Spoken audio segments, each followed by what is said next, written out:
bouleversé par la mort de son frère Bilal qui avait été assassiné à seulement 23 ans à Détroit aux États-Unis, Marwan Bereni pourrait bien reposer éternellement à côté de lui.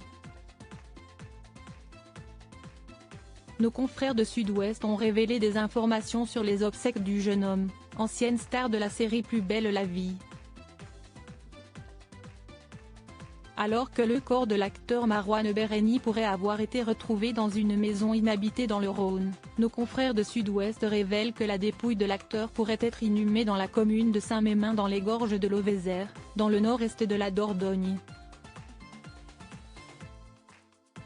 Son frère Bilal, alias Zoo Project, artiste de street art connu pour ses fresques engagées en noir et blanc, décédé en 2013 aux États-Unis, repose dans le cimetière de Saint-Mémin, indiquent d'ailleurs nos confrères. Pour rappel, le frère de Marwan Bereni est mort à 23 ans alors qu'il se trouvait dans un immeuble désaffecté, en 2003 à Détroit. La police de Détroit avait identifié son corps, conservé depuis des mois dans une morgue, en mars 2014.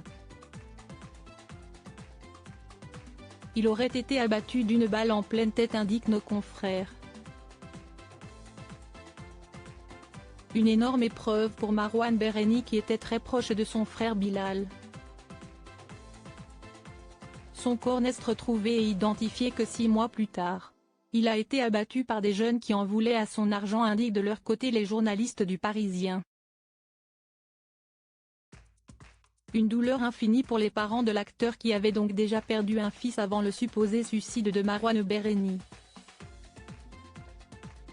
Pour rappel, l'acteur de Plus belle la vie avait disparu depuis le 3 août 2023, date à laquelle il aurait été impliqué dans un accident de la route.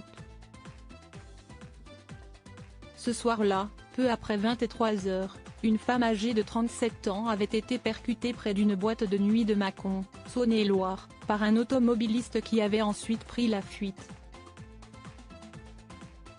2 jours plus tard, un véhicule de type 4x4 susceptible d'être à l'origine de l'accident avait été retrouvé à 15 km de là. Les investigations des gendarmes ont démontré que ce véhicule appartenait à Marwan Bereni, expliquent nos confrères du Parisien. Souffrant de multiples fractures suite à l'accident, la victime avait passé 5 jours en réanimation mais était vivante. La culpabilité pourrait avoir poussé l'acteur à se donner la mort, lui qui semblait persuadé d'avoir tué la jeune femme qu'il avait percutée. Quel gâchis! Il a dû penser qu'il avait tué cette femme. Il n'aura jamais su qu'elle avait survécu. Regrettait ainsi un voisin du comédien.